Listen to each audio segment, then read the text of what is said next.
things I could do.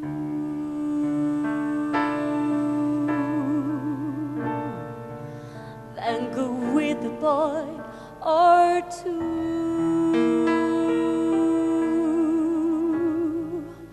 even though the neighborhood thinks I'm trashy and no good. I suppose it could be true, but there are worse things I could do. I could flirt with all the guys,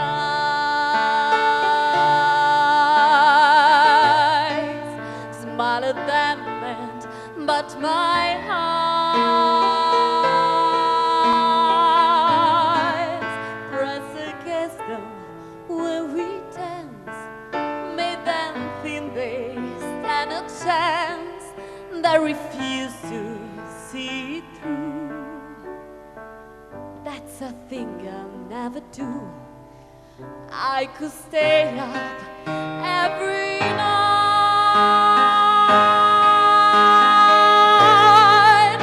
wait around for Mr.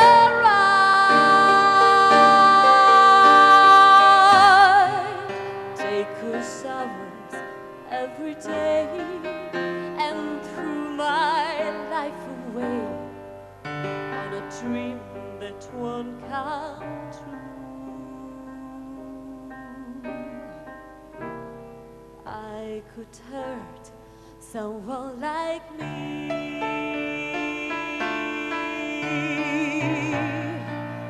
Out of spite